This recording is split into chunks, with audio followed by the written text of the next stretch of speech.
আসসালামু আলাইকুম শিক্ষার্থীরা, আপনারা কেমন আছেন? আশা করি আপনারা সবাই ভালো আছেন। আগের ক্লাসে আমরা পরিবৃত্ত অঙ্কন করা শিখেছিলাম, আর এই ক্লাসে আমরা রাখবো অন্তর্বৃত্ত। আমরা আগে এখানে ABC ত্রিভুজ এঁকে নিয়েছি।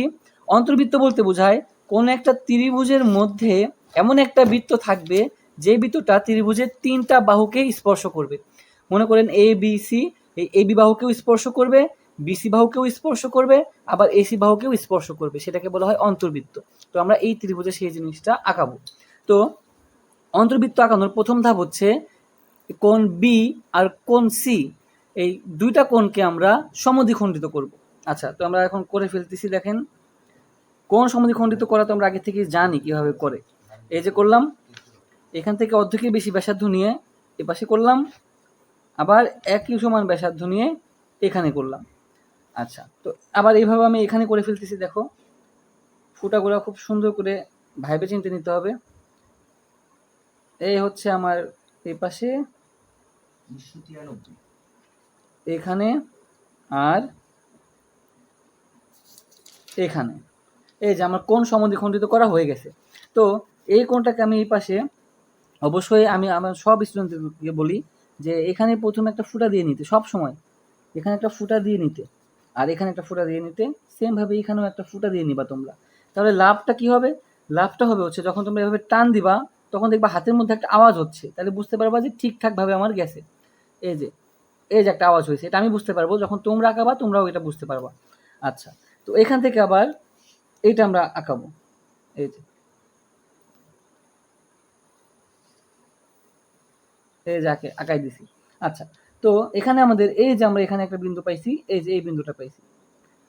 তো এই বিন্দুটার থেকে আমরা আবার এই বিসি বাহুর উপরে লম্ব আঁকবো। বিসি বাহুর উপরে ভাই আমরা কি আঁকবো? লম্ব আঁকবো। লম্ব আঁকার নিয়মটাও আমরা সবাই আগেই দেখেছি।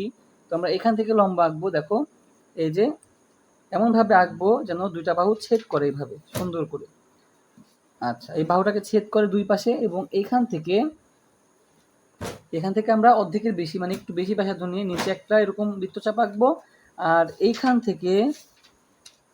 থেকে নিয়ে এইখানে একটা বৃত্তচাপ আঁকবো।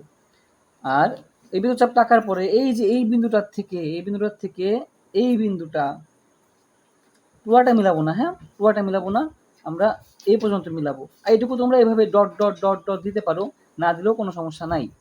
এভাবেও দিতে পারো বা না দিলেও কোনো সমস্যা নাই। এবার তোমরা মধ্যের এখানে এই জিনিসটা বসাবা, আর এটা সমান ব্যাসার্ধ নিবা। এই দেখো কোনটা সমান ব্যাসার্ধ নিচ্ছি, এটা সমান ব্যাসার্ধ নিবা ভালো করে, একবারে ভালো করে। তো আমরা এই যে আমরা এখানে এটাকে কেন্দ্র করে এইরকম যে এই যে অন্তর্বৃত্তটা এঁকে দিচ্ছি।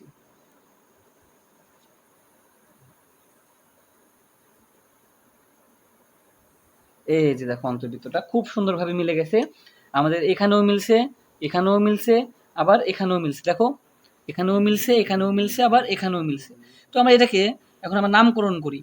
এই বি থেকে আমরা যে সমদ্বিখণ্ডক এঁকেছিলাম সেটার নাম আমরা BF দিলাম, আর সি থেকে যে সমদ্বিখণ্ডক এঁকেছিলাম এটাকে আমরা CG দিলাম। এখানে আমরা যে বিন্দুতে ওরা ছেদ করেছি এটার নাম আমরা O দিলাম।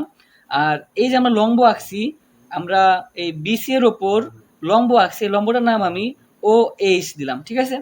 তো এভাবে আমরা ওকে কেন্দ্র করে OH এর সমান ব্যাসার্ধ নিয়ে একটা বৃত্ত আঁকছি, যেই বৃত্তটা এই ABC ত্রিভুজকে স্পর্শ করে গেছে, প্রত্যেকটা বাহুকে। ABC ত্রিভুজের প্রত্যেকটা বাহুকে স্পর্শ করে গেছে। তো এইভাবে আমরা অন্তর্বৃত্ত আঁকা শেষ করছি। আমি আরেকবার দেখাচ্ছি প্রথম থেকে কিভাবে করব। আমাদের একটা ত্রিভুজ হয়তো তোমাদের প্রথমে দেওয়া থাকবে যে কিভাবে আঁকতে হবে। ত্রিভুজটা আমাদের প্রথমে দেওয়া থাকবে। তো আমরা প্রথমে এই বাহুটার সমদ্বিখণ্ডক আঁকবো এইভাবে, আর এই কোণের সমদ্বিখণ্ডক, আর এই কোণটার সমদ্বিখণ্ডক আঁকবো এইভাবে। দুটা যেখানে ছেদ করবে তার উপর থেকে এই BCর উপর আমরা লম্ব আঁকবো। কিভাবে আঁকবো? প্রথমে এখান থেকে আমরা এটা নিব, তারপরে এরকম দিব, এখান থেকে আমরা আঁকবো। ঠিক আছে? এইটা আঁকার পরে এইখান থেকে এই পর্যন্ত এর সমান ব্যাসার্ধ নিয়ে আমরা একটা বৃত্ত এঁকে দেবো, যে বৃত্তটাই আমাদের আলটিমেটলি হয়ে যাবে অন্তর্বৃত্ত। তো এইভাবে আমাদের অন্তর্বৃত্ত অঙ্কন আমরা কমপ্লিট করব আর লিখবো। আমি যেভাবে তোমাদেরকে বললাম আঁকতে হবে, সেই আঁকানোর কথাগুলাই তোমরা পরের ধাপ অঙ্কনের বিবরণগুলো লিখে দিবা। তো আমাদের পরিবৃত্ত আমরা শেষ করছি, অন্তর্বৃত্ত শেষ করছি। এরপরে ক্লাসে আমরা বহির্বৃত্ত আঁকবো। বহির্বৃত্তটা দেখতে কিছুটা এরকম হয়। তো এটা আমরা পরের ভিডিওতে আঁকবো। আজকের মতো এই পর্যন্তই। আল্লাহ হাফেজ, আসসালামু আলাইকুম।